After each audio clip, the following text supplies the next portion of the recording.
বিশ্বে যদি আপনি শক্ত হতে দাঁড়াতে না পারেন, এরকম শক্তি সামর্থ্য যদি তৈরি করতে না পারেন, বিড়াল পর্যন্ত আপনার দিকে বড় চোখ করে তাকাবে। আপনি একটু ঘুরে দাঁড়ান, একটু শক্ত হন, পেছনের শক্তি সঞ্চয় করেন। কোরআনে কারীম জানিয়েছে, হে নবী, ওরা ইসলাম ধ্বংস করার জন্য যেইগুলো হাতে নেয় উল্টিয়ে ওইটা আপনি ইসলামের পক্ষে কাজে লাগাতে দাঁড় করান। আজ ওরা অস্ত্র শস্ত্র তৈরি করছে ইসলাম ধ্বংস করার জন্য, আপনি উল্টিয়ে ওইটা ইরানের মতো শক্তিশালী হন। আজ ইরানের মতো যদি ওরা যাই করুক না কেন, যে মুসলিম ওদের বলেন, ইরানের মতো যদি বিশ্বের 57টা মুসলমান রাষ্ট্র একটু দাঁড়িয়ে যেত, ইসরায়েল এমনিতেই ভয়ে পোশাক করে ফেলত। বাকিগুলো সব এই 56টা বিড়ালের মতো আরো একা সিংহ হয়ে করবে কি? আরে দোয়া করার পক্ষে আছে, ফিলিস্তিনকে বাঁচাও না, আল্লাহ কাতিলু দিয়ে আয়াত শুরু করতেন না? মারামারি করো, লড়াই করো, সংগ্রাম করো। লড়াই সংগ্রাম করতে হলে পেছনে যেটা লাগে সে ব্যাকআপ আমাদের নেই। আমার 57টা মুসলিম রাষ্ট্রকে আহ্বান জানাবো, সবাই শক্তি সঞ্চয় করে। ওদের তো শক্তি শুধু ইমানের কোন শক্তি নেই, ওদের বাহ্যিক কিছু শক্তি আছে। ওগুলো ধ্বংস করার জন্য আমাদের যাই আছে এর সাথে ইমানের শক্তি যোগ হলে সব প্রসাবের মতো ভেসে যাবে। শয়তানের যত চক্রান্ত সব একেবারেই দুর্বল, শুধু দুর্বল না, দঈফ না দঈফা, একালিপ টান দিয়েছেন আল্লাহ। শয়তানের যত চক্রান্ত আছে সবগুলো একেবারেই দুর্বল, মাকড়সার জালের চাইতেও দুর্বল। জোরে বলেন সুবহানাল্লাহ। আজ ফিলিস্তিনদের পক্ষে শুধু দোয়া করা না, মুসলমানদের আহ্বান জানাবো, যদি ঈমান নিয়ে মরতে চান, যেহেতু ঈমানের 3টা স্তর আছে, অন্যায় দেখলে প্রথমে প্রতিবাদ জানানো হাত দিয়ে, এরপরে মুখ দিয়ে, এরপরে অন্তর দিয়ে।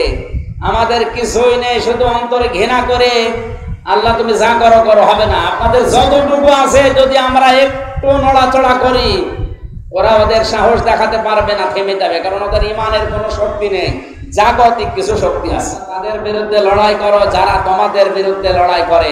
আজ তাম দুনিয়ার সবচাইতে বড় মাসলুম জাতি মুসলমানেরা। যত মানুষের নাম দেখছি, এটা একটা করে নাম বলে দোয়া করতে গেলে কিয়ামত হয়ে যায়।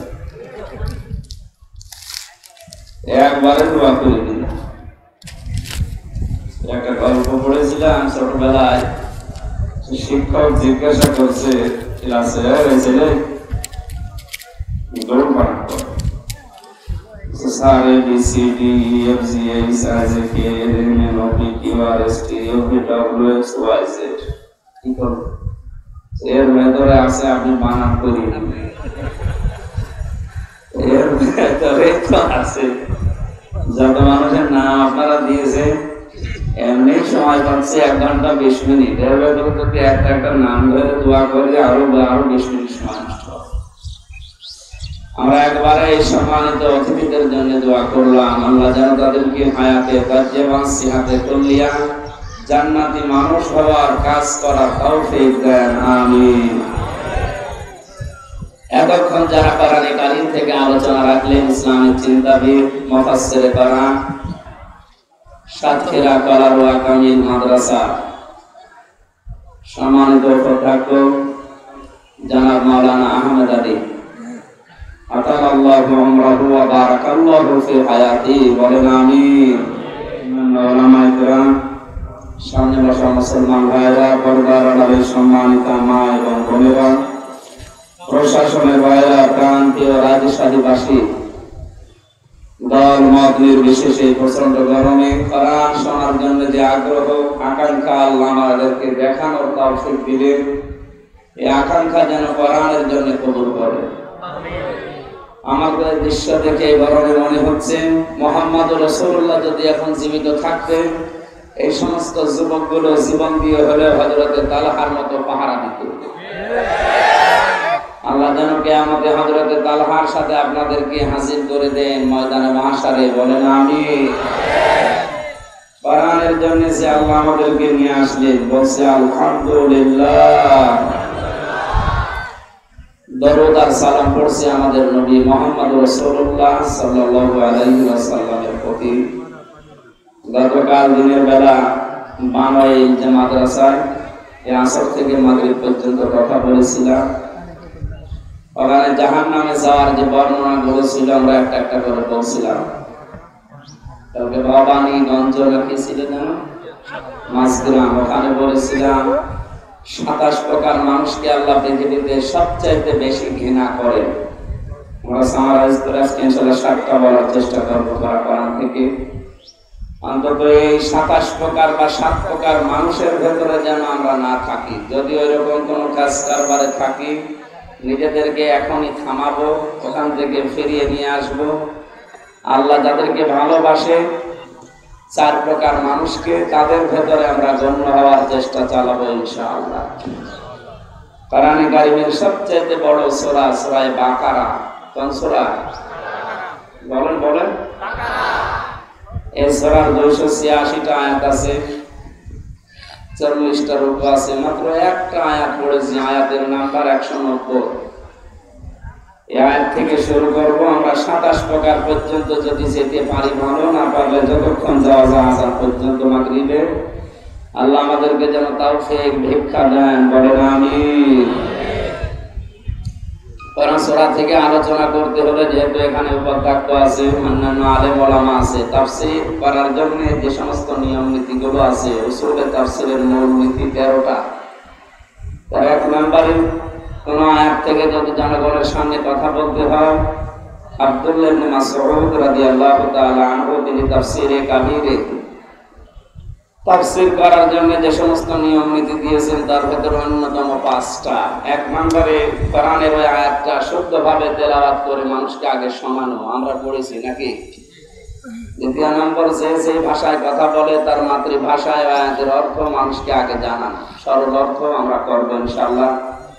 3 নম্বরে আয়াতের প্রেক্ষাপট, ঐতিহাসিক যে নিয়ম নীতি আছে, শানে নজর বলে আমরা যারা জানি, এই কথাটা আগে মানুষকে জানানো যে কেন আল্লাহ আয়াত নাযিল করেছিলেন।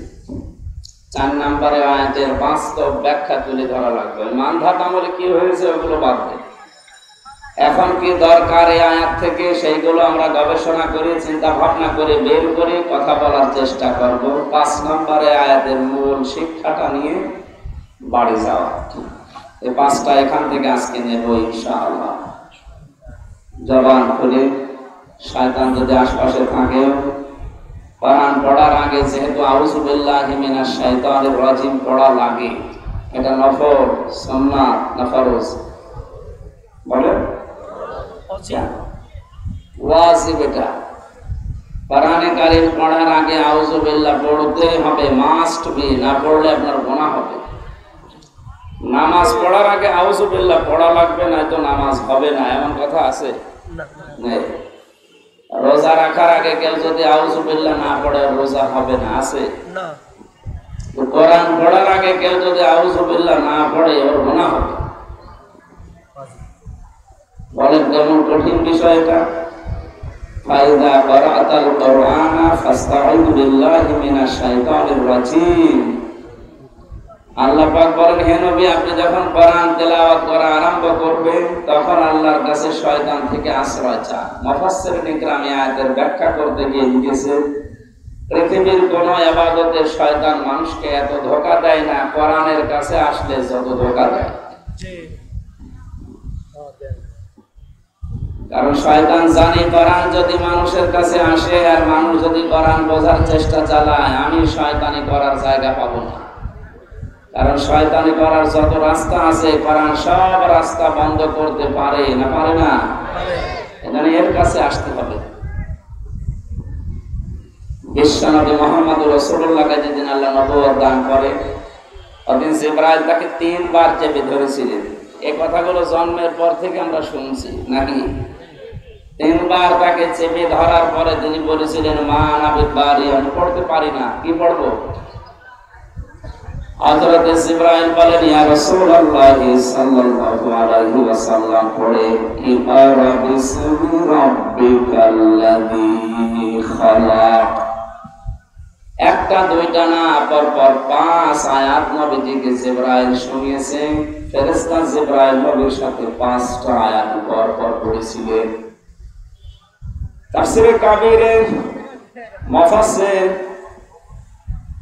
আল্লামা ফখরুদ্দিন রাজি রাহমাতুল্লাহ আলাইহি লিখেছেন, মনে হচ্ছে জিবরাইল যদি সূরা আলাক পড়াটা শেষ করতে মুহাম্মদ রাসূলুল্লাহ পড়াটা জিবরাইলের সাথে পড়তে পারতেন। প্রশ্ন আসতে পারে, প্রথম 3 বার তাকে বুকে চাপ দেওয়ার পরে কেন তিনি পড়লেন না? 3 বার তাকে বুকে চাপ দিয়েছিলেন, 3 বার বললেন আমি কি পড়বো, আমি পড়তে জানি না। কেন বললেন? ঠিক আছে, ব্যাখ্যায় লেখা আছে এটা নবী জানাতে চেয়েছেন, ভাই জিবরাইল এতক্ষণ পর্যন্ত আপনি বলছিলেন পড়েন পড়েন পড়েন, কি পড়ব? আপনি যখন বললেন বিসমি রাব্বিকা, ওই রবের নামে পড়েন, আল্লাযী খালাক, যিনি আপনাকে বানিয়েছেন, তখন আমি পড়া আরম্ভ করেছি, কারণ রব ছাড়া অন্য কারো নামে আমি পড়তে পারি না। রব ছাড়া কোনো নামে আমি পড়তেই পারি না, এটা আমার বিবেকে মেনে নেয় না। এটা দিয়ে বিশ্বনবী নবুয়ত পাওয়ার প্রথম দিন তার উম্মতদেরকে শিক্ষা দিতে চেয়েছিলেন, আমার উম্মতেরা কিয়ামত পর্যন্ত যারা তোমরা দুনিয়া একটা একটা করে যাবে, রব নাম ছাড়া অন্য কোন নামে তোমরা পড়বা না। কারণ রবের নাম বাদ দিয়ে অন্য কোন নামে যদি কেউ লেখাপড়া আরম্ভ করে, এটা শিক্ষায় শিক্ষিত হয় মনে হচ্ছে, কিন্তু দেখতে মনে হবে কাজ কারবারে লোকটা জানোয়ার হয়ে গেছে। কথার অর্থ বোঝার চেষ্টা করেন। আমি এই চোখে দেখেছি, বিশ্ববিদ্যালয়ে ক্লাস চলছে, ছাত্র শিক্ষককে জুতা দিয়ে পিটাচ্ছে আর বলছে শালা করে মেরে ফেলবো। শিক্ষক শেষ পর্যন্ত হাত জোড় করে বলছে, বাবা আমারে ছেড়ে দে, আর ক্লাস নেব না, না করে মেরে ফেলবো। কারণ আমি সিটের কথা বলেছিলাম, আমাকে সিট দিলি না ধরে মেরেই ফেলবো।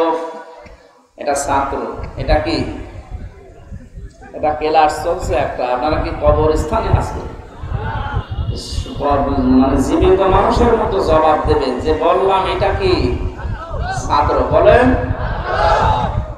আমি চোখে এইটাও দেখেছি, শিক্ষক অজু করছে, ছাত্র পানি পানি ফেলে দিচ্ছে, অথচ ছাত্রর বয়স আগেরটার বয়স 24 বছর আর পরেরটার বয়স 7 বছর। ছাত্র তো দুইটাই, ওইটাও ছাত্র এইটাও ছাত্র।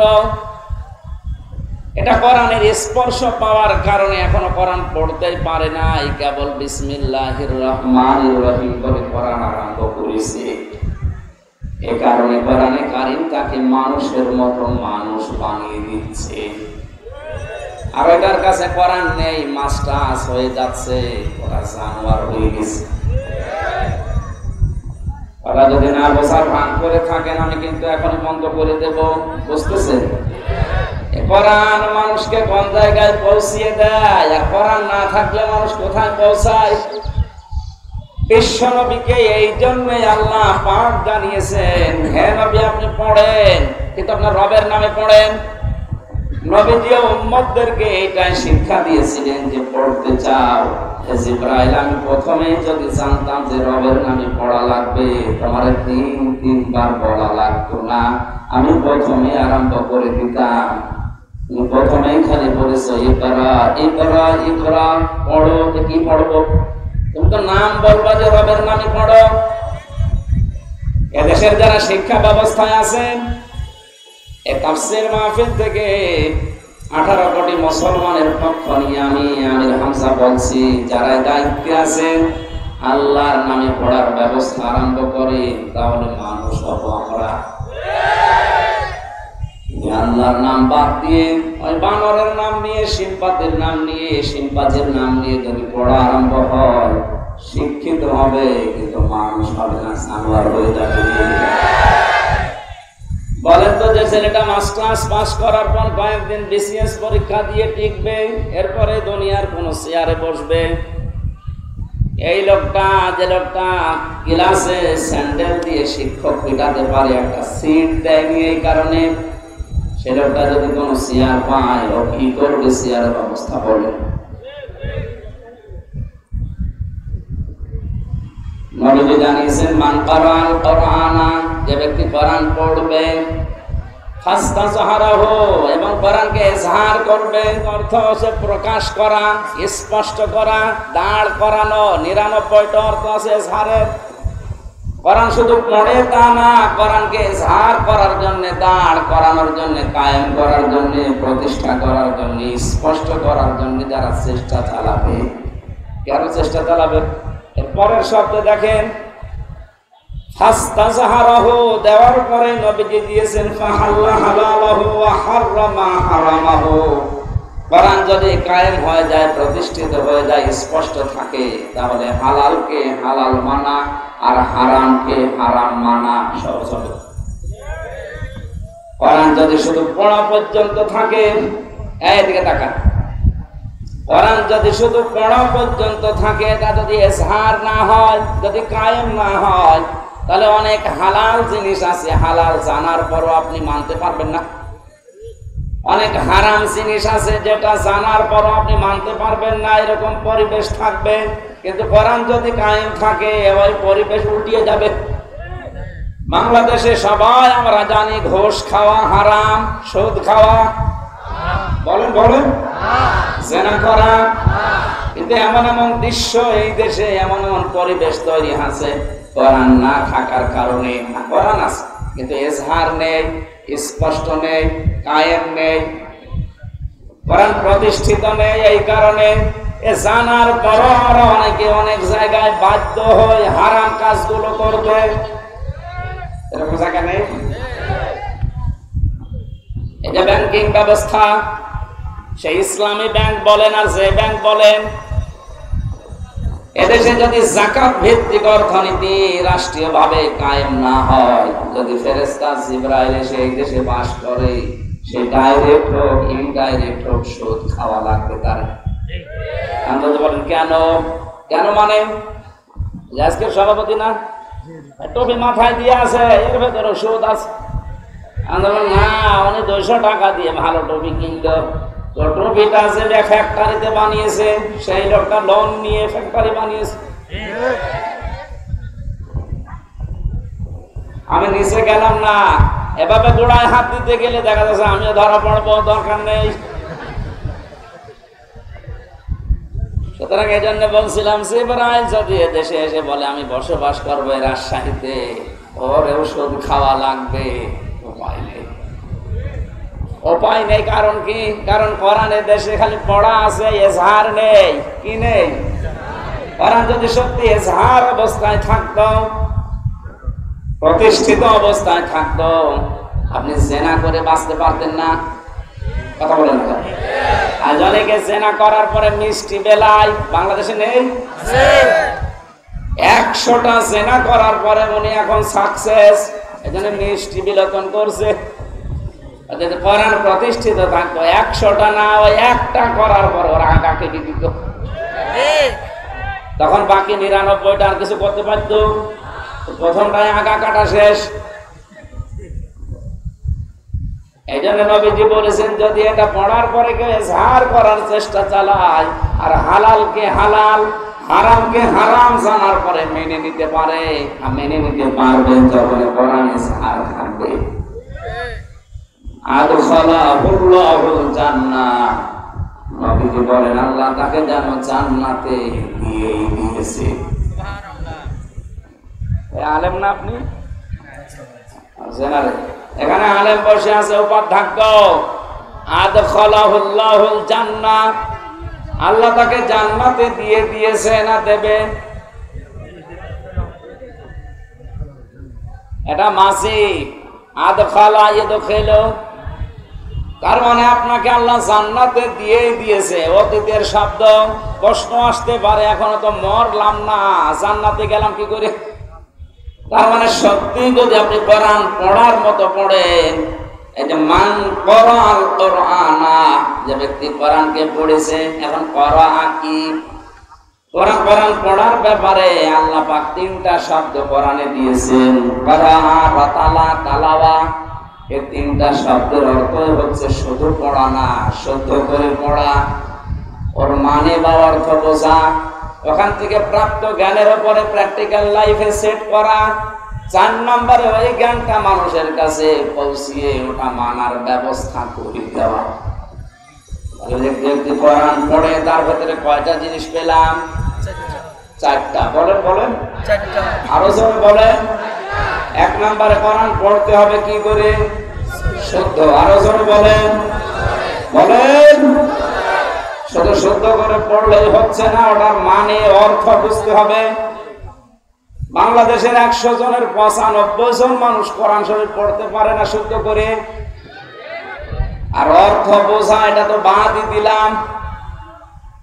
এখানে শুধু বার্ধক্য সাহেব আর মাওলানা আব্দুল কায়েম বাদ দিয়ে একটা মানুষকে দেখান তো যে কোরআনের অর্থ একটা একটা করে পড়তে পারবে। অথচ অনেক কামেল পাশ মাওলানা আমরা বসে আছি। গিরিশচন্দ্র সেনের নাম শুনেছি আমরা, নরসিংদী বাড়ি, বেটা হিন্দু মানুষ। ওরা কোরআন শরীফ পড়া না, ওরা কোরআনের অর্থ ব্যাখ্যা এমনকি তাফসীর লিখেছে এই লোকটা। আমি বিশ্ববিদ্যালয়ে থাকাকালীন ওর লিখিত একটা তাফসীর পেয়েছিলাম, লেখক হচ্ছে গিরিশচন্দ্র সেন ভাই। বলেন একটা হিন্দু মানুষ। আমরা যেখানে কোরআনের 5টা অর্থ করতে পারি না, আর ওর প্রতিটি শব্দের এক একটা শব্দের কমপক্ষে 33টার উপরে অর্থ মুখস্থ ছিল, না তো তাফসীর লিখতে পারতো না। কোরআনে এমন এমন শব্দ আছে যে শব্দ একটা অর্থ না একাধিক অর্থ আছে, যেখানে যে অর্থ সেট হয় ওখানে অর্থ আপনাকে পড়া লাগবে। তাড়াতাড়ি বসো। এখানে কোরআনে কারীম নবীজি শব্দ দিয়ে যে বললেন মান কারাল কোরআনা, যে ব্যক্তি কোরআন পড়ে, পড়ার ভেতরে অর্থ কয়টা পেলাম? শুদ্ধ করে পড়া, বুঝতে পারা, ওর উপরে নিজে কাজ করা, ওইটা মানুষকে পৌঁছিয়ে মানানোর ব্যবস্থা করে দেওয়া। এইভাবে যদি আজ বাংলাদেশের 96% মুসলমানেরা সত্যি কোরআন পড়তো, আর এটা ইজহার করার জন্য যদি 96% মানুষের চেষ্টা চালাতো, তাহলে হালালকে হালাল জানা আর হারামকে হারাম জানার পরে মেনে নেওয়া সহজ হতো না কঠিন হতো? পানির মতো হয়ে যেত। আজ আমরা এগুলো করি না, অনেকে শুধু পড়ার লাইনে আছি, এটা বোঝার মতো মন মানসিকতা নেই, মানবে সে চেষ্টা তো নেই। এটা যে মানুষকে মানাতে হবে এই চেষ্টাও আমাদের নেই। এজন্য কোরআন পড়ছে ঠিক, কিন্তু হালালকে হালাল জানার পরে আমরা মেনে নেওয়ার মতো অভ্যাস পাচ্ছি না, সে পরিবেশ নেই। মানতে গেলে আপনি বিপদে পড়বেন। কোরআন যে দেশে ইজহার আছে ওখানে মানতে গেলে বিপদে না আরো পুরস্কৃত হওয়া যায়। হযরত ওমর কোরআনে কারীম যেহেতু প্রতিষ্ঠিত করেছিলেন, এজন্য তার দেশে মানুষ যদি কোরআন মানত সে বিপদে পড়তো না, আরো পুরস্কার পেত। সুবহানাল্লাহ বলতে পারবেন? তিনি বক্তব্য দিচ্ছিলেন, হঠাৎ করে মানুষের হক কি এই বিষয়ে কথা বলতে বলতে আলোচনা তিনি বন্ধ করতে বললেন। এরকম একজন লোক ডাক দিয়ে বলে, খলিফা আপনার বয়ান বন্ধ করেন, আপনার এই ওয়াজ বন্ধ হওয়া লাগবে। কেন? গনিমতের মাল হিসাবে যে সম্পদগুলো এসেছিল প্রত্যেকে একটা করে কাপড় আমরা পেয়েছি, সেটা দিয়ে জামা বানিয়ে কেউ গায়ের উপরে দিয়ে এসেছি নামাজে, আর আপনার গায়ের ভেতরে 2টা জামা দেখা যায়, একটা জামা একটা পায়জামা। কোথায় পেলেন আপনি? আপনি ক্ষমতায় আছেন এই জন্য বেশি করে নেবেন। হযরত ওমর বললেন, এই জবাব যদি আমি না দিয়ে ওই যে আমার ছেলে আব্দুল্লাহ আছে ও জবাব দেয়, হযরত আব্দুল্লাহ প্রথম কাতারে বসেছিলেন। ডাক দিয়ে বলেন, আল্লাহর নবীর সাহাবীরা, আপনারা যেমন একটা একটা করে পেয়েছেন, আমার বাবাও একটা পেয়েছে, আমিও একটা পেয়েছিলাম। আমার বাবার কাছে রাষ্ট্রীয় মেহমান বাইরের থেকে যখন আসেন, ওনার একটাই মাত্র কাপড়, জমার দিন যদি ওটা পরিষ্কার করার জন্য ধোয়ার পরে শুকাতে দেয়, আর কোনো কাপড় নেই যেটা পরে রাষ্ট্রীয় মেহমানদের কাছে আসা যায়। আর নবীজি ঈদের দিন, জমার দিন আর রাষ্ট্রীয় মেহমানরা আসলে তখন তিনি জুব্বা গায়ে দিতেন। যেমন তেমন জুব্বা না, ওই দেশে হয়তো এই যে ক্যালেন্ডার বা ইস্ত্রি করার কি বলে এটার নাম, আয়রন মেশিন হয়তো ছিল না, কিন্তু জামাটা পরিষ্কার করার পরে ভাঁজ করে বালিশের নিচে দিয়ে মাথা দিতেন, ওইটা শার্ট হয়ে যেত। আল্লাহর নবী ছিলেন সারা জীবন পরিপাটি। আমি সেলখানার ভেতরে কোরআনের পাখিকে একদিন মাত্র দেখেছিলাম।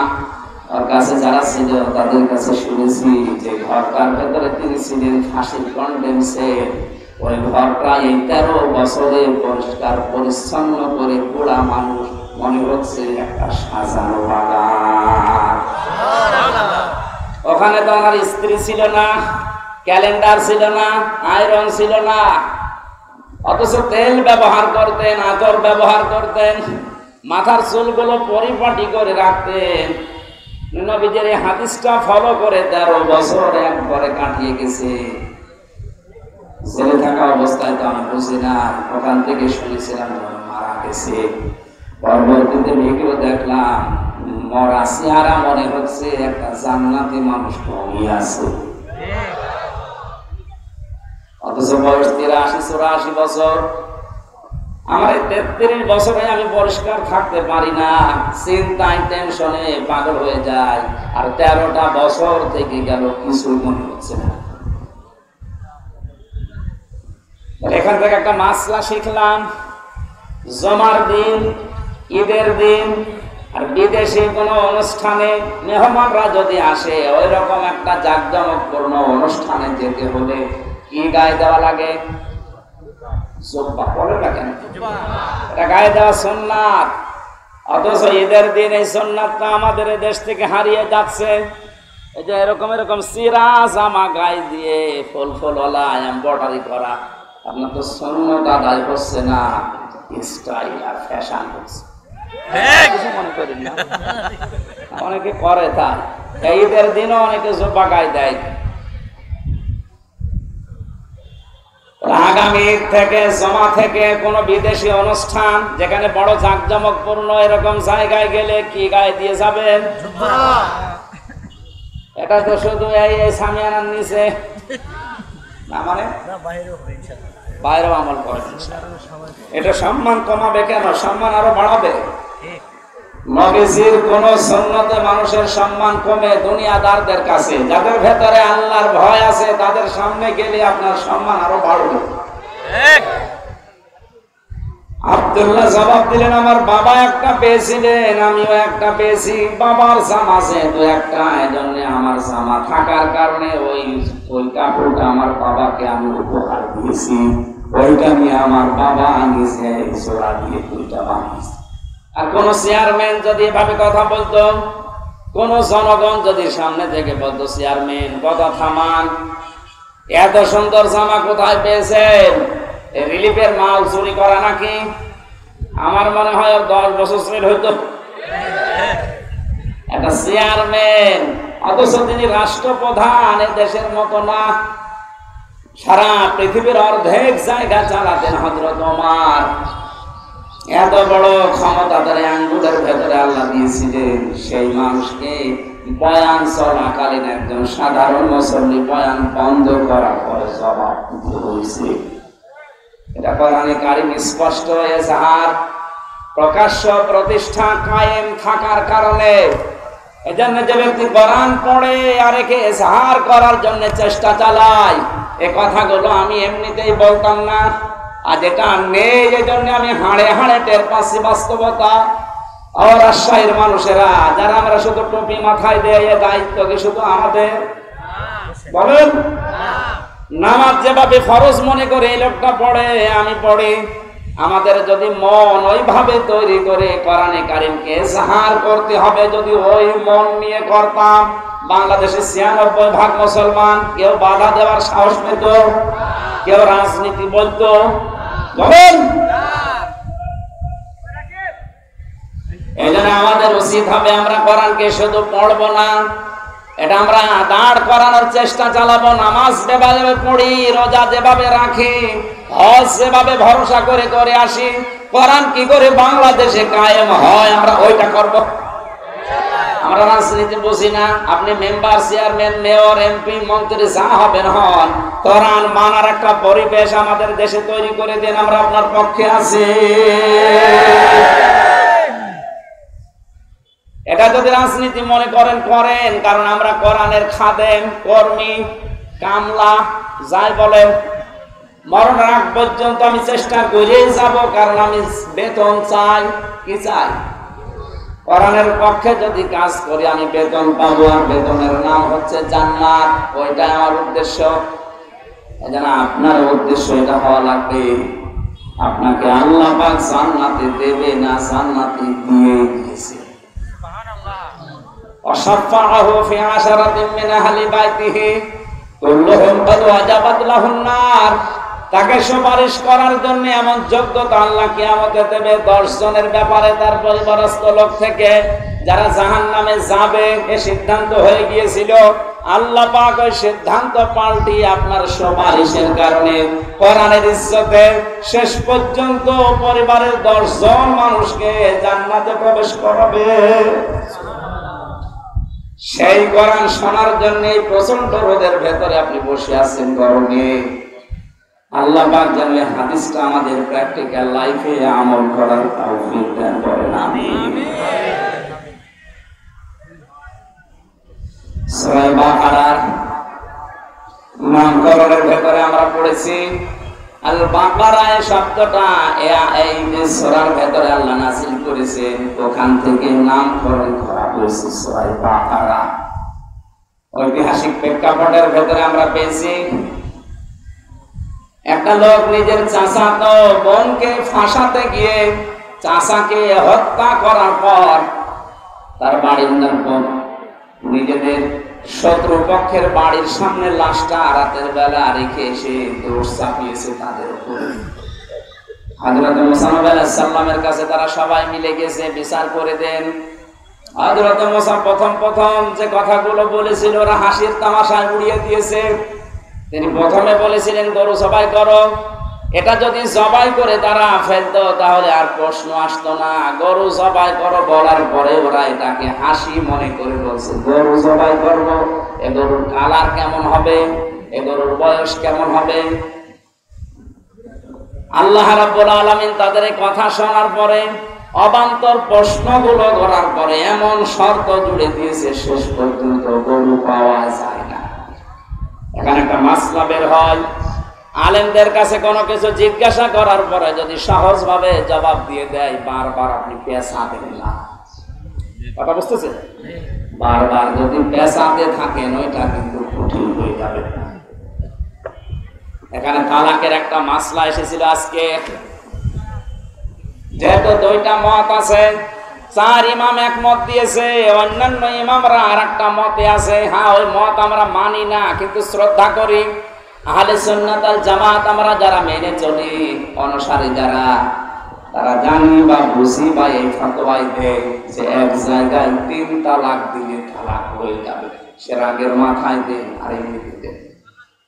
অন্যান্য ইমাম যারা ফেকার আছে তারা বলেছে না, বিশেষ করে আহলে হাদিস দাবি করে যারা, সালাফদেরকে মেনে চলে, কথা যারা বলে, ওনারা সেই মত মানে, ওনারা বলতে চান এক জায়গায় 100 বার দিলে, এমনকি 29 দিন 30 দিন যদি একাধারে কেউ তালাক তালাক তালাক বলতে থাকে, ওরা 30 দিন মিলে হবে একটা মত আছে। আপনি মানলে ওটা মানে অসুবিধা।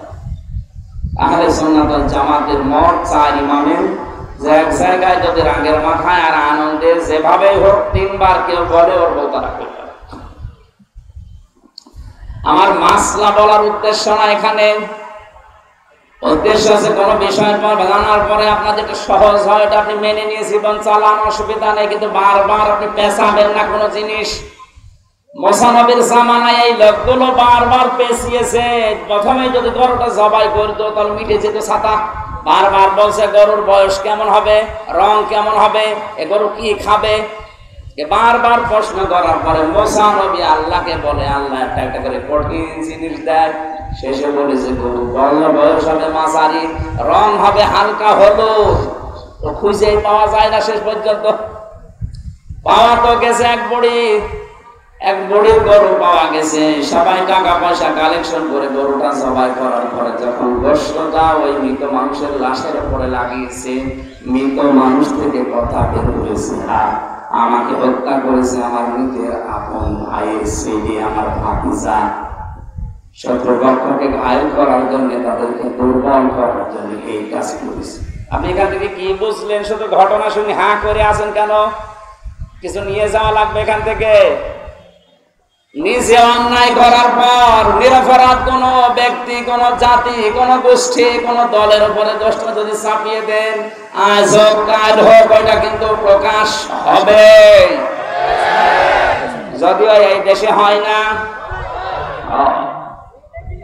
2 দিন আগে সিএম কাদেরের বক্তব্য শোনেননি? 1 মিনিট 37 সেকেন্ড উনি বক্তব্য দিয়েছে, সব ফাঁস হয়ে গেছে। সত্য যা বলেছে কথাটা একেবারে খাপের খাপ, মমতাজের বাপ মিটে গেছে। আমি নাম নিলাম না তাই, বাস্তবে তাই। নিজে অন্যায় করছেন, আজ নিজে জুলুম করছেন, আর একটা নিরপরাধ ব্যক্তি, গোষ্ঠী, দল, জাতি, তার উপরে দোষটা চাপিয়ে নিজে মনে করছেন আমার কিছু হবে না। আরে উপরে বসে উনি তো আর ক্ষীর খাচ্ছে না, উনি সব দেখতেছে। ولا تحسبن الله غافلا عما يعمل الظالمون إنما يؤخرهم ليوم تشخص فيه الأبصار। সূরা ইব্রাহিম 13 নম্বর পারা 19 নম্বর পৃষ্ঠা 12 নম্বর লাইনের 42 নম্বর আয়াতে আছে। এটা ফি জিলালিল কোরআন তাফসিরে পাবেন। আল্লাহ পাক বলেন, হে নবী, আপনি কি মনে করেন যে জালেমদের সম্পর্কে আমি গাফেল, কিছু মনে রাখি না, কিছু খোঁজ রাখি না? কে বলেছে? সবচাইতে বেশি নজর আমার জালেমদের দিকে। যেদিন চক্ষু উল্টিয়ে যাবে, ইন্নামা ইউআখিরুহুম লিয়াউমিন তাশখাস ফীহিল আবসার। মানুষের যেদিন দিক দাঁড়া হারিয়ে যাবে, চোখ উল্টানোর মতো হবে, এই দিন পর্যন্ত ওদেরকে আমি একটু ছাড় দিয়েছি। সুতরাং জালেম যারা আছেন, নিজের নফসের উপরে, পরিবারের উপরে, সমাজের উপরে, জনগণের উপরে জুলুম করছেন, থামেন আপনি। আপনাকে আল্লাহ ছাড় দিয়েছে, ছেড়ে দেবে না। কোরআনে কারিমের সবচেয়ে ভয়ঙ্কর আয়াত আমার কাছে সূরা শুরা 25 নম্বর পারা 6 নম্বর পৃষ্ঠা 12 নম্বর লাইনের 42 নম্বর আয়াতটা মনে হয় আমার কাছে। আপনি দেখেন তো, ইন্নামাস সাবিলু আলাল্লাযীনা ইয়াযলিমুনা নাস ওয়া ইয়াবগুনা ফিল আরদি বিগাইরিল হক। ইলা আখির আয়াত। আল্লাহ পাক বলেন, অবশ্যই আমি আল্লাহ মামলা দেব। এই এদিকে তাকান, অবশ্যই আমি আল্লাহ মামলা দেব, আমি কেস করব, আমি বাদী। কে বলেন তো? আল্লাহ নিজে মামলা দেবেন, বিচার করবেন কে? আসতে বলেন, মামলা দেবেন কে? বিষয়টা কেমন মনে হচ্ছে? আমার যিনি বিচারক ছিলেন হাইকোর্টে, ওই লোকটা যদি বলে আমি আমির হামজার এই মামলার নিজেই বাদী, আমার কোনোদিন জামিন হওয়া সম্ভব?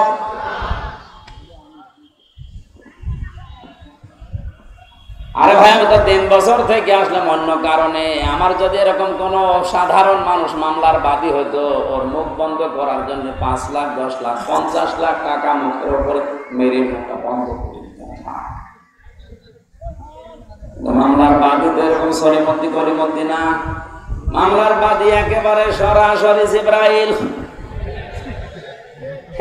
ওরা টাকা খাওয়িয়ে কাজ নেই। মামলার বাদী যত বড় হয়, বিচার তত ঝামেলা।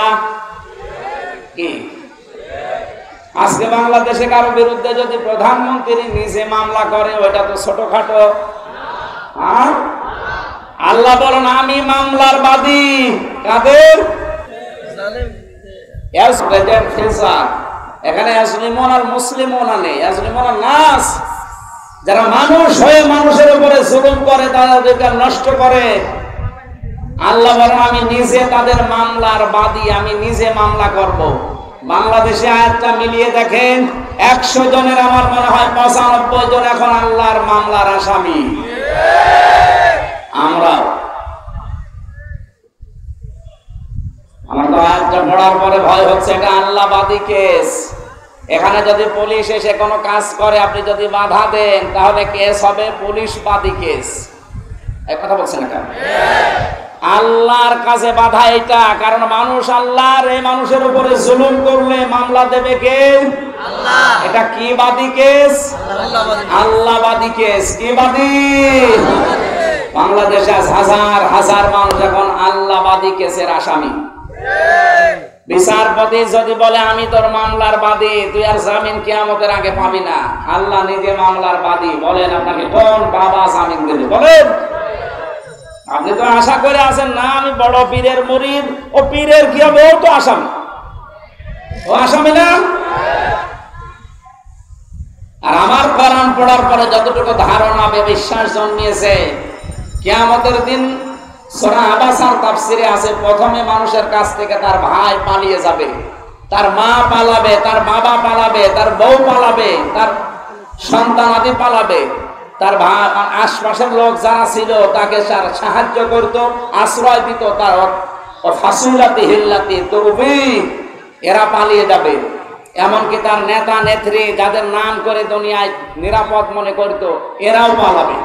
এবার বলেন যে 7 প্রকার মানুষের নাম বললাম, বিপদে পড়লে ভাই, স্ত্রী, সন্তান, মা, বাবা, নিজের আশপাশের লোক, গোষ্ঠী, জাতি, দলের লোক, এরা আগিয়ে আসে না দূরে যায়? আর কোরআন বলছে মরণের পরে এরা আগে ভাগবে।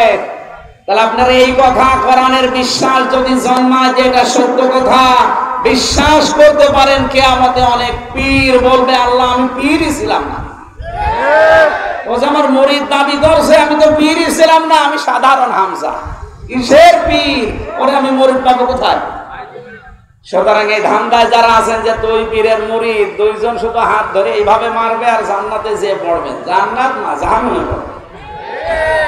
কারো উপরে ভরসা করে লাভ আছে না। যাদের নাম আল্লাহ দিলেন এরা যদি পালায়, পীর সাহেব বললাম না, বলবে আমি পীর ছিলাম না, তবে অন্য কিছু করো।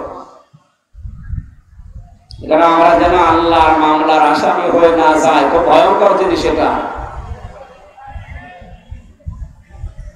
আল্লাহ রাব্বুল আলামিন সূরা বাকারার ভেতরে নামকরণে গুরুত্বপূর্ণ এই শিক্ষাটা আমাদের দিতে চাইলেন। নিজে অন্যায় করে যদি নিরপরাধ কোনো মানুষকে ফাঁসিয়ে দেন, মনে করছেন এই দলের লোক, এই গোষ্ঠী, এই জাতি, এই লোকটা যাতে যারা সাপোর্ট করে তারা বিপদে পড়ে যাবে না।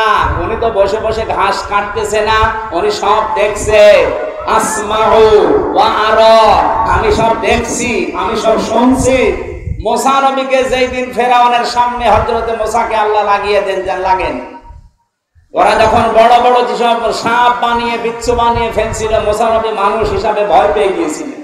আল্লাহ বললেন না, ভয় পেও না, চিন্তা করো না, আমি দেখছি এবং আমি শুনছি।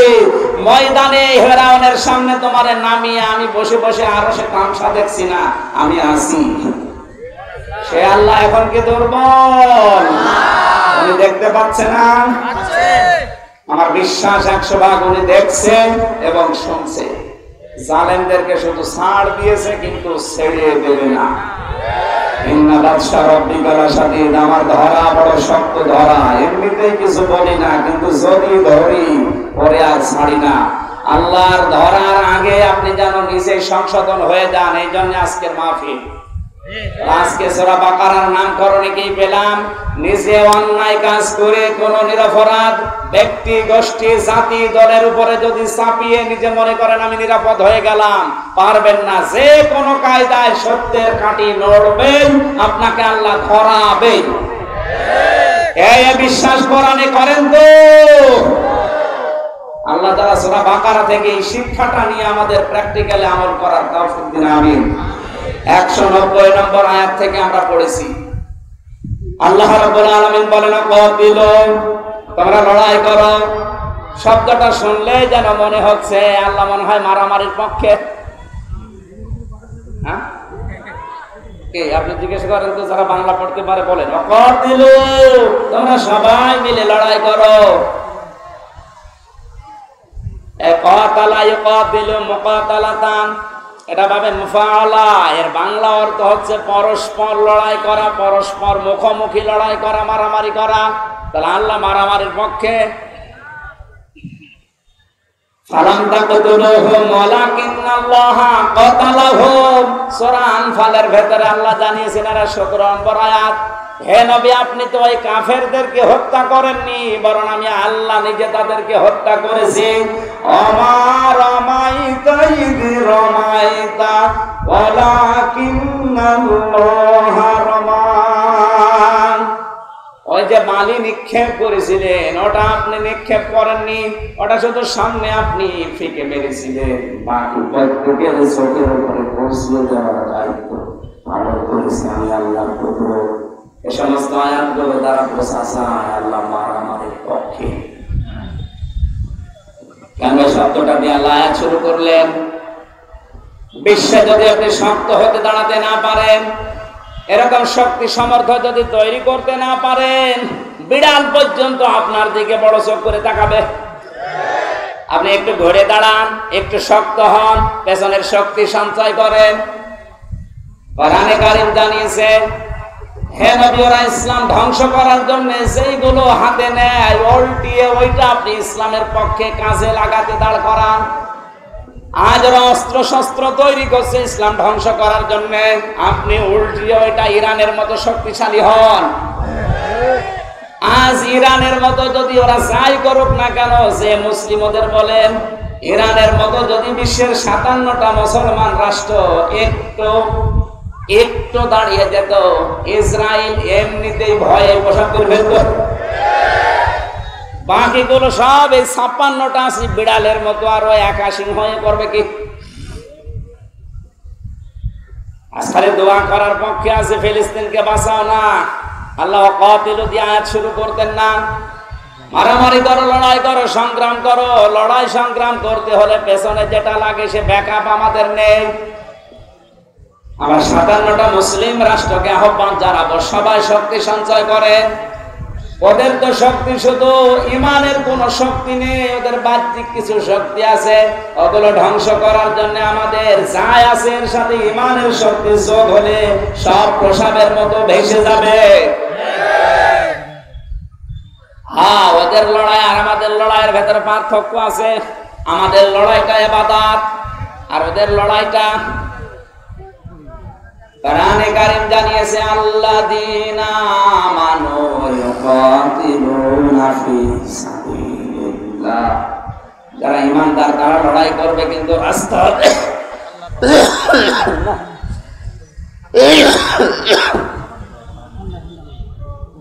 গোলা ঢুকতেছে তো আমার এমনিতে আর সমস্যা, গোলা আসলে কাশবে। দাড়ি পুরো একদম সাদা হয়ে গেছে। হ্যাঁ, দাড়ি পুরো সাদা হয়ে গেছে। দাড়ি সাদা, আমি সাদা হয়ে যাচ্ছি। দিনের বেলায় আর মাহফিল দেবেন না ভাই, এই গরমের সময় দরকার হয়, দরকার নেই, 1 বছর পরে নেই। যে গরু দিয়ে চাষ করে খাবে না, গরু যদি মরিস না চাষ করবে কি? কষ্ট হয়ে যাচ্ছে আসলে। আল্লাযীনা কাফারু ইউকাতিলুনা ফি সাবিলিত তাগুত, যারা কাফের তারাও লড়াই করবে, সংগ্রাম করবে, মিছিল করবে, মিটিং করবে, তাদেরও কাজ কারবার হবে। কি হবে? তাদের কাজটা হবে তাগুতের রাস্তায়, শয়তানের রাস্তায়। ফাকাতিলু আউলিয়া শায়তান, তোমরা লড়াই করার জন্য প্রস্তুতি নাও শয়তানের অনুচরদের বিরুদ্ধে। ইন্না কায়দা শায়তানি কানা দাঈফা, শয়তানের যত চক্রান্ত সব একেবারেই দুর্বল। শুধু দুর্বল না, দাঈফ না দাঈফা, একালিফ টান দিয়েছেন আল্লাহ। শয়তানের যত চক্রান্ত আছে সবগুলো একেবারেই দুর্বল, মাকড়সার জালের চাইতেও দুর্বল। জোরে বলেন সুবহানাল্লাহ। আজ ফিলিস্তিনদের পক্ষে শুধু দোয়া করা না, মুসলমানদের আহ্বান জানাবো, যদি ঈমান নিয়ে মরতে চান, যেহেতু ঈমানের 3টা স্তর আছে, অন্যায় দেখলে প্রথমে প্রতিবাদ জানানো হাত দিয়ে, এরপরে মুখ দিয়ে, এরপরে অন্তর দিয়ে। আমাদের কিছুই নেই, শুধু অন্তরে ঘৃণা করে আল্লাহ তুমি যা করো করো, হবে না। আপনাদের যতটুকু আছে যদি আমরা একটু নড়াচড়া করি, ওরা ওদের সাহস দেখাতে পারবে না, থেমে যাবে, কারণ ওদের ইমানের কোনো শক্তি নেই, জাগতিক কিছু শক্তি আছে। আল্লাহ রাব্বুল আলামিন মুসলমানদের পায়ের নিচে যত সম্পদ দিয়েছেন, এরা যদি সত্যি একটু ইমানের দিকে তাকিয়ে ওটা বন্ধ করে দেয়, ওদের প্লেন, ওদের উড়োজাহাজ, ওদের বিমান সব বন্ধ হয়ে যাবে, ওরা না খেয়ে মরবে। আল্লাহ বিশ্বের মুসলমানদেরকে এটা বোঝার তৌফিক তুমি জরুরি দান করো, বলেন আমিন। আল্লাহ মারামারির পক্ষে এসে এই কথা এমনিতে বলে না। আমাদের মারামারি হবে, আমাদের লড়াই হবে, সংগ্রাম, মিছিল, মিটিং, যাই বলেন, বৈঠক, সব আল্লাহর রাস্তায়। কার রাস্তায়? ওরাও করবে ওগুলো, কিন্তু ওরা শয়তানের রাস্তায়, মানুষের তৈরি করার নিয়ম নীতি কায়েম করার জন্য। আল্লাহ তাআলা এতটুকু বলে শেষ করে দেননি, আল্লাযীনা ইউকাতিলুনাকুম, তোমরা তাদের বিরুদ্ধে লড়াই করো যারা তোমাদের বিরুদ্ধে লড়াই করে। আজ তাম দুনিয়ার সবচাইতে বড় মাসলুম জাতি মুসলমানেরা, তবে মুসলমানদেরকে হত্যা করার জন্য আরম্ভ করেছে। আমরা মনে করছি শুধু ফিলিস্তিনের ব্যাপার। কে বলেছে আপনাকে? ওরা যেভাবে আরম্ভ করেছে, 2 দিন পরে না জানি আপনার উপরও এটা আসে কিনা। এজন্য সতর্ক এখন থেকে হওয়া লাগবে, না তো ঈমান নিয়েও মরতে পারবেন না, বেঈমান হয়ে মরা লাগবে। আমাদের লড়াই সংগ্রাম হবে, কিন্তু সাবধান আমরা যেন সীমা লঙ্ঘন না করি। নিজের রাগের বশবর্তী হয়ে কারো উপরে দোষারোপ করা, অত্যাচার করা, কাউকে কালার করা, এটা জায়েজ নেই। ওয়ালা তা'তাদু, সীমা লঙ্ঘন করবা না। যে 27 প্রকার মানুষকে আল্লাহ পৃথিবীতে সবচেয়ে বেশি ঘৃণা করে, তার অন্যতম এরা। 1 নম্বরে যারা সীমা লঙ্ঘন করে তাদেরকে আল্লাহ ঘৃণা করে। আমরা এ দলে যেন না থাকি, বলেন আমিন। ইন্নাল্লাহা লা ইউহিব্বুল মুতাদিন, অবশ্যই আল্লাহ সীমা লঙ্ঘনকারী যারা, তাদেরকে পছন্দ করেন না। এখানে প্রায় 9টা জাতির কথা আল্লাহ তুলে ধরেছেন যে এরা সীমা লঙ্ঘন করেছিল দুনিয়ায়। প্রত্যেককে আমার আল্লাহ দুনিয়ায় গজব দিয়ে একেবারে নিশ্চিহ্ন করে দিয়েছে। তার ভেতরে অন্যতম হযরতে সালেহ। কে? বলেন বলেন। হযরতে সালেহ আলাইহিস সালাম ওয়াইদ ক্বালা,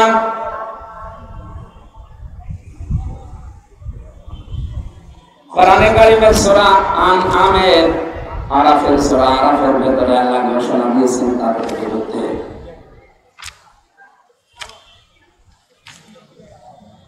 আল্লাহ রাব্বুল আলামিন জানিয়েছেন, ওয়া ইলা আদিন আখাহুম সালিহা ক্বালা ইয়া কওমি ইবুদুল্লাহা মা লাকুম মিন ইলাহিন গায়রু قد جاءتكم بينة من ربكم هذه ناقة الله لكم آية فذروها تأكل في أرض الله ولا تمسوها بسوء فيأخذكم عذاب أليم। সূরা আরাফের 73 নম্বর আয়াতে আল্লাহ বলেন, আমি যখন সামুদ জাতির নিকটে তার ভাই হযরতে সালেহ আলাইহিস সালামকে পাঠিয়েছিলাম, হযরতে সালেহ তার জাতির কাছে এসে বলেছিল, আল্লাহর ইবাদত করো, তার সাথে কাউকে শরীক করবা না। অবশ্যই তার পক্ষ থেকে তোমাদের কাছে স্পষ্ট দলিল আর প্রমাণ নিয়ে আমি এসেছি। হাদিহি নাকাতুল্লাহ, তার ভেতরে অন্যতম এই যে আল্লাহর উষ্টি। আর হযরতে সালেহের কাছে মুআজিজা দেখতে চেয়েছিল যে বিশাল পাহাড়, পাহাড়ের পাদদেশে একেবারে চূড়ার উপরে যে পাথর আছে, ওই পাথরের ভেতর থেকে 10 মাসের গর্ভবতী একটা উটনি বের করে সেখান থেকে একটা বাচ্চা সহ নিয়ে আসো। আল্লাহ রাব্বুল আলামিনের নবী সালেহ সিজদায় পড়ে বলেছিলেন, মাবুদ তুমি আমাকে সাহায্য করো। শেষ পর্যন্ত আল্লাহ এই ব্যবস্থা করে পাহাড় থেকে ওটা পাঠিয়েছিলেন। ওটা যখন নেমে আসছিল, এটা তাফসীরে খাসেনের ভেতরে আছে, উটনি যখন 10 মাসের গর্ভবতী উটনি নেমে আসতেছে বাচ্চা সহ, হযরতে সালেহ ওটা দেখার পরে বললেন, হাদিহি নাকাতুল্লাহ, এটা আল্লাহর উষ্টি। আয়াতান, এটা নিদর্শন, ফাদারুহা, তাদেরকে ছেড়ে দাও, এদের 2 জনকে ধরবা না। তাকুল ফি আরদিল্লাহ, আল্লাহর জমিনে রেখে বেড়াবে, যা ইচ্ছা খাবে, যা ইচ্ছা পান করবে। এর কাছে কোনো খারাপ উদ্দেশ্য নিয়ে কেউ যেতে পারবা না। যদি যাও আল্লাহর কঠিন আযাব আসবে। এবার আমার শিক্ষা আয়াতের, আপনারা আছেন তো? তারা আল্লাহর নবীর কাছে মুজিজা চেয়েছিলেন, আল্লাহ পাক নবীর দরখাস্ত অনুযায়ী মুজিজা পাঠিয়েছিলেন। এই মুজিজার কাছে খারাপ উদ্দেশ্যে যাওয়া নিষেধ ছিল। মুজিজার যেখানে ইচ্ছা যাবে, যা ইচ্ছা খাবে। কিন্তু জাতির লোকেরা ভুল করেছিল এইটা, মুজিজা যেখানে ইচ্ছা যাবে, যা ইচ্ছা খাবে, খেতে তো দেয়নি, যেতে তো দেয়নি। আগে তার বাচ্চাটাকে মেরেছে, এরপরে উষ্টিটাকে মেরেছে। আল্লাহ রাব্বুল আলামিন বলেছিলেন যেখানে যাবে, যেখানে খাবে, খারাপ উদ্দেশ্য নিয়ে আসবে না। এসেছিল আল্লাহ এই সীমা লঙ্ঘনের কারণে আযাব দিয়ে পুরা জাতিকে আল্লাহ ধ্বংস করে দুনিয়া ইতিহাস তৈরি করে রেখেছে। এটা আবার কোরআনে দিয়েছে খেলা করার জন্য, শিক্ষা নেওয়ার। সালেহ আলাইহিস সালামের যে মুজিজা উষ্টি, তার চাইতে আমাদের নবীর মুজিজা কোরআন দামি কম না বেশি? বলেন বলেন। আল্লাহ রাব্বুল আলামিন কোরআনে কারীমকে নাযিল করে জানিয়েছেন কোরআন যেখানে ইচ্ছা যাবে, যা ইচ্ছা করবে। কারণ 500 বিধান এই কোরআনে আল্লাহ দিয়েছেন। এই 500টা বিধান ব্যক্তি, পরিবার, সমাজ, রাষ্ট্রে সব জায়গায় যাওয়ার ক্ষমতা রাখে না? রাখে না? আজ আমরা যারা বাধা দিতে চাই যে না এখানে আসতে দেব না, এখানে আসতে দেব না, কোরআন শরীফ থাকবে শুধু এতিমখানায়, মসজিদে, খানকায়, মাদ্রাসায়, বাকি যে জায়গাগুলো আছে একটা জায়গায় আমরা কোরআন আসতে দেব না। আপনি বাধা দিচ্ছেন আল্লাহর আয়াতকে। এই কথা বলেন না কেন?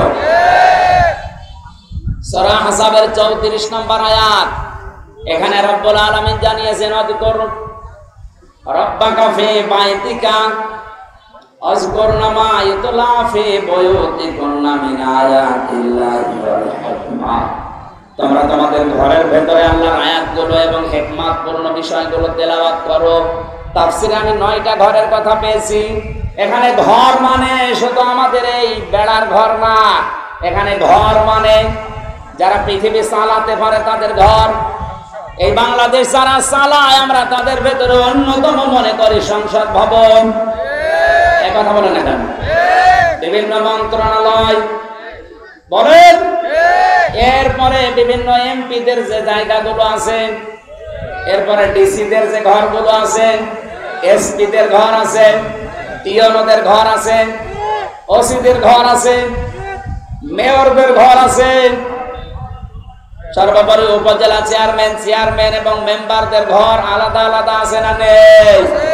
এই ঘরগুলোর ভেতরে যদি আল্লাহর আয়াতগুলো তেলাওয়াত হতো, আর যদি বুঝে বুঝে এই 1634 জন মানুষ পড়তে পারতো, এগুলো যদি প্র্যাকটিক্যালে চেক করে ফেলতো, আল্লাহর এই আয়াত, আল্লাহর নিদর্শন যেখানে যাওয়ার ইচ্ছা ছিল সেখানে আজ চলে যেত।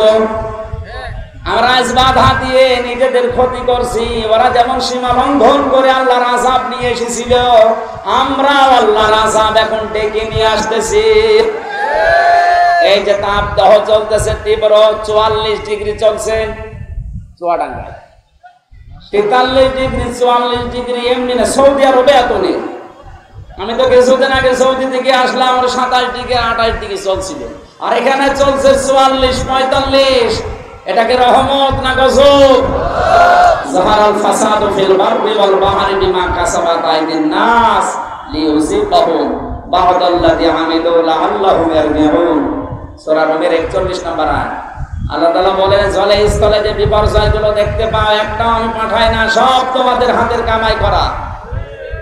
সুতরাং আজ এই প্রচন্ড গরম এবং এই দুবাই যে অবস্থা হয়েছে, বিমানবন্দর পর্যন্ত ভেসে চলে গেছে। কোটি কোটি টাকার গাড়ি সব আল্লাহ নষ্ট করে দিয়েছে।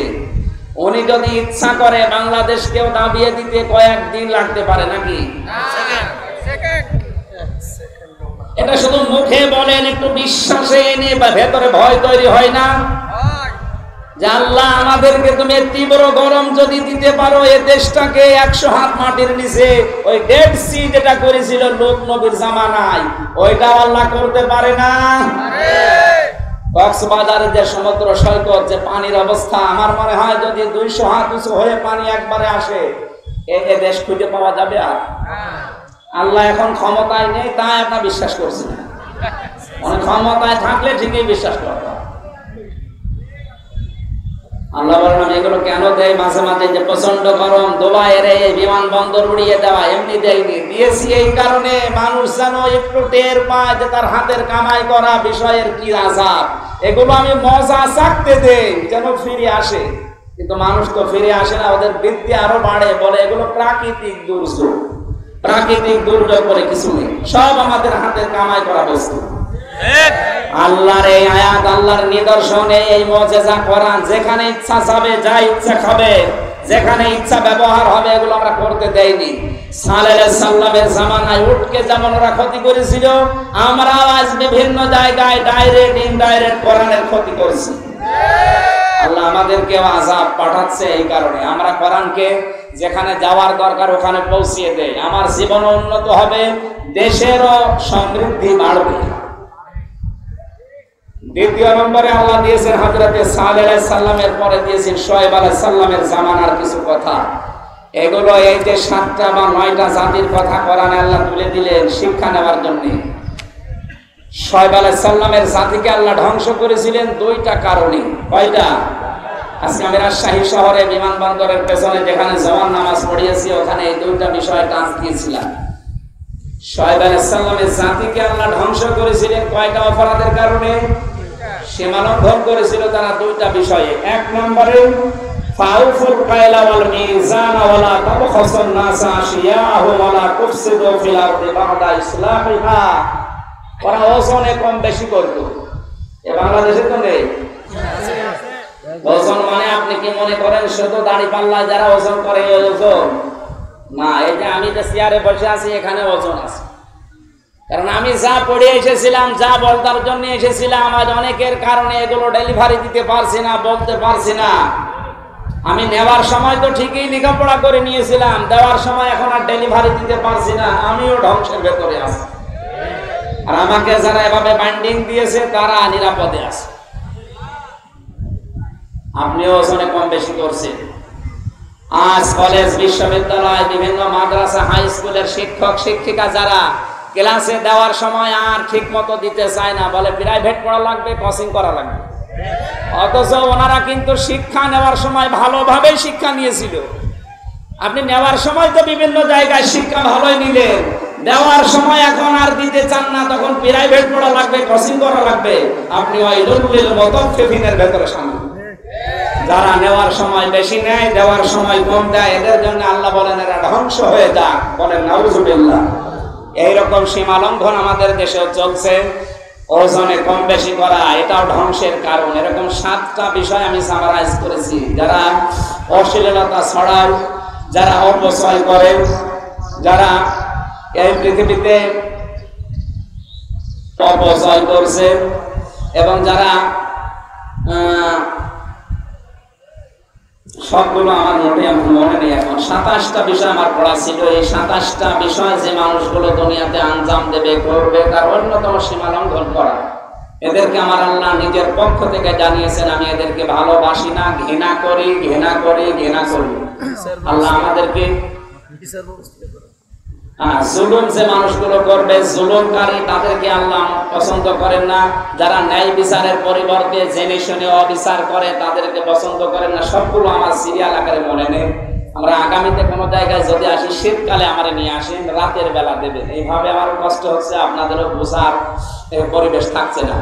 আমি বলেছিলাম যে দাম্পত্য জীবনের যে সমস্ত কলহ আছে, বিপদ আপদ আছে, মারামারি, ঝগড়াঝাঁটি, এমনকি পরকীয়া, প্রেম, এটা মিটানোর কিছু পদ্ধতি আছে। এই নিয়ে যে বইগুলো লিখেছিলাম তার ভেতরে 1টা না 2টা বই এখানে আছে। এগুলো কিনে আপনার মেয়েকে, বউকে, বোনকে, মাকে, ফুফুকে উপহার দেবে। ওদের অন্তত পারিবারিক জীবনে যে অশান্তি চলছে আমাদের, এই পরকীয়া, প্রেম সহ বিভিন্ন অশান্তি বন্ধ হয়ে আশা করছি শান্তি আসবে। প্রচন্ড গরম এবং আর কণ্ঠ বসে যাচ্ছে, এজন্য শেষ করে দিলাম। মোনাজাতের পরে বইটা নিয়ে বাড়িতে উপহার দেবে। রব্বানা আতিনা ফিদ দুনিয়া হাসানা ওয়া ফিল আখিরাতি হাসানা ওয়া কিনা আযাবান নার ওয়া আদখিলনাল জান্নাতা মা'আল আবরার। আল্লাহ তাআলা দিনের বেলা প্রচন্ড গরমে তীব্র তাপদাহ চলছে, মানুষ বাড়ি থেকে বের হয় কঠিন। এরপরেও কোরআনে কারিমের আকর্ষণে তোমার যে বান্দা বান্দিগুলো আজকের এই ময়দানে এসে চাতক পাখির মতো তোমার ঘৃণিত বান্দাদের সম্পর্কে শুনছিল, আমরা একটা কোনো রকম বলেছি, যারা তোমার সীমা লঙ্ঘন করে তাদেরকে তুমি ঘৃণা করো। দুনিয়াতে কোনো বিষয়ে যেন আমরা সীমা অতিক্রম না করি, আমাদেরকে তুমি বাঁচাও। আজকের আলোচনার সবগুলো নবীজির রওজায় পৌঁছে দাও। দুনিয়ার মাটির নিচে যারা ঈমান নিয়ে ঘুমিয়ে গেল এদেরকে মাফ করে দাও। মা বাপ যারা হারিয়েছি আল্লাহ আমাদের মা বাপকে ক্ষমা করে দাও রব্বুল আলামিন। মাহফিলের সভাপতি, প্রধান অতিথি, সহ সভাপতি, বিশেষ অতিথি সহ যত মানুষ আমরা আমিন আমিন করছি, বিশেষ করে আমাদের প্রধান অতিথি মাননীয় এমপি অধ্যক্ষ আবুল কালাম আজাদ সহ যত মানুষের আমরা দোয়া চেয়েছি, আমাদের প্রত্যেকের জায়েজ মুনাজাতগুলো কবুল করে নাও। আমাদের তীব্র তাপদাহ থেকে বাঁচাও। তোমার রহমতের বৃষ্টি আমাদের উপরে নাযিল করে নিরাপত্তা, স্বস্তি, শান্তি ফিরিয়ে দাও। আমাদের অপরাধের কারণে এই গজবগুলো নাযিল হচ্ছে। আল্লাহ তাআলা আমাদের অপরাধগুলো তুমি আর দেখো না, এগুলো নিজ গুণে গাফফার নামের খাতিরে মাফ করে দাও। রহমতের বৃষ্টি তুমি দয়া করে নাযিল করে আমাদের স্বস্তি, শান্তি, নিরাপত্তা ফিরিয়ে দাও। পৃথিবী বড় গরম হয়ে গেছে আল্লাহ, আমাদের গরিব দেশে যদি 44 ডিগ্রি সেলসিয়াস হয় আমরা কোথায় যাব? তোমার রহমতের দিকে আজ হাজার লক্ষ বান্দারা বান্দিরা তাকিয়ে আছে। আমাদের জন্য এই পৃথিবীতে বহু সৃষ্টি এখন কষ্ট পাচ্ছে। আল্লাহ তাআলা অন্যান্য সৃষ্টির কি অপরাধ, কি দোষ আমাদের করার কারণে তাদের শাস্তি দিও না। তোমার রহমত বরকতের বৃষ্টি গুলো দিয়ে তাদেরকে স্বস্তি ফিরিয়ে দাও। সম্মানিত মা বোনদেরকে সুস্থ রাখো, সবল রাখো। আল্লাহ তাআলা দুনিয়ার জীবনটা যে ধোঁকা, এটা সবাইকে বোঝার তৌফিক দাও। আমি সহ যারা এসেছি প্রত্যেকেই যেন বুঝতে পারি এটা যে দুনিয়ার জীবনটা ধোঁকা, আখিরাতের বিশাল জীবনের জন্য ইখলাসের সাথে কাজ করার তৌফিক দাও। তোমার যে বান্দায় বিশাল আয়োজনে খেদমতে আঞ্জাম দিয়েছে, যারা এই যুবকদেরকে মঞ্জুর করো। তোমার এক বান্দার সন্তান অসুস্থ, শিফায়ে কামিলা আজলা নসিব করে দাও। আল্লাহ তাআলা এই প্রচন্ড গরমে নিজে অসুস্থ হয়ে গেছি। আমার সব জায়গা, শরীরে বিভিন্ন জায়গায় ব্যথা আরম্ভ হয়েছে। 3টা বছর এক ঘরের ভেতরে আমি আটক অবস্থায় ছিলাম। আমার শরীরের কন্ডিশন ভালো না। তুমি দয়া করো, মেহেরবানি করো, আমার শরীরটাকে কোরআন প্রচারের জন্য শরীরটাকে মেহেরবানি করে তুমি শিফায়ে কামিলা আজলা নসিব করে দাও। রব্বুল আলামিন জীবিকা যে ভাইরা কোরআন প্রচার করার জন্য আজকে এসেছে, এদের ব্যবসা বাণিজ্যে বরকত দাও। অশ্লীলতা যে মানুষগুলো ছড়ায় তাদের বিরুদ্ধে এদেরকে জিহাদের ভূমিকা পালন করার সুযোগ দাও। এরা যেন কোরআন প্রচার করার জন্য হযরতে ওসমানের মতো এদের মিডিয়াগুলো কাজে লাগাতে পারে। বিশেষ করে রাজশাহীর দাতির সেন্টার আল্লাহ তাআলা কোরআনে কারীমের জন্য যে প্রচারে আঞ্জাম দিয়েছে খেদমতে, এটা তুমি মঞ্জুর করো। অনেকের নামও জানি না, যারা ইখলাসের সাথে কোরআন প্রচারে কাজ করে, কোরআনে কারীমকে সারা পৃথিবীতে পৌঁছিয়ে দেওয়ার জন্য যে মিডিয়ার ভাইরা কাজ করছে, এদেরকে তুমি বরকত দাও। এদের ইখলাসের ভেতরে বরকত দাও। এদেরকে হেদায়েত দান করো। শয়তানের ধোঁকা থেকে এদেরকে বাঁচাও। এদের ব্যবসা বাণিজ্যে বরকত দাও। এদের পরিবারস্থ লোকদেরকে তুমি শিফায়ে কামিলা আজলা নিরাপত্তা দাও। তখন মনে চলে আসে জানি না। আল্লাহ তাআলা এলাকা আসলে যারা ভালোবাসে, মাওলানা হাফিজুর রহমান, আব্দুল রশিদ সাহেব, যত আলেমরা কোরআনের জন্য ছুটি আসে, আজকে যারা কথা বলেছে মাওলানা আহমেদ আলী, মাওলানা আবুল কালাম আজাদ সাহেব, যত আলেম ওলামা এখানে বসে আছে, যত জনপ্রতিনিধি বসে আছে, প্রত্যেককে তোমার হাওলা করে দিলাম। যার যতটুকু যোগ্যতা আছে তাকে ওইভাবে কবুল করে নাও। আমার ছোট্ট মেয়েরা খালিদা জান্নাত, জান্নাতুল মাওয়াকে তুমি খালিদার মতো, আয়েশার মতো, ফাতেমার মতো বানিয়ে দাও। রব্বানা হাব লানা মিন আজওয়াজিনা ওয়া যুররিয়াতিনা কুররাতা আয়ুনিন ওয়াজআলনা লিল মুত্তাকিনা ইমামা। আল্লাহুম্মা ইন্নী আসআলুকা শাহাদাতান ফি সাবিলিক সারা জীবনের দোয়া আমার আল্লাহ তুমি সাধারণ ভাবে মরণ দিও না, শাহাদাতের মরণ দিও। যেখানে 3টা বছর আমি একই দোয়া করেছি, আল্লাহুম্মা ইন্নী আসআলুকা শাহাদাতান ফি সাবিলিক ওয়া জানাল মাউত ফি বালাদি রাসূলিক। আল্লাহ সাধারণ মরণ চাই না, শাহাদাতের মরণ চাই। মেহেরবানি করে আমাদের সবাইকে তুমি শাহাদাতের মরণ দিয়ে ধন্য করে দিও। কখন আজরাইল কার কাছে চলে আসে জানি না, যখনই আসবে তোমার এই কালামটা আমাদের মুখে জারি করে দিও, লা ইলাহা ইল্লাল্লাহু মুহাম্মাদুর রাসূলুল্লাহ। এখানে বইটা আছে, যাওয়ার সময় নিয়ে ছেলেরা মেয়েদেরকে দেবেন, মেয়েরা ছেলেদেরকে দেবেন, অবশ্যই কাজে লাগবে। অনেক তথ্য দেওয়া আছে এর ভেতরে। রাজশাহী তাহজিব সেন্টার থেকে বইটা ছাপানো হয়, যাদের লাগে ওখান থেকে নিতে পারে। এখানে নিয়ে অবশ্যই পড়াবেন। আপনার মেয়েকে বিয়ের আগে এটা পড়ান, বউকে বিয়ে হওয়ার পরে পড়ান, পরকে আপনি আশা করছেন বন্ধ হবে।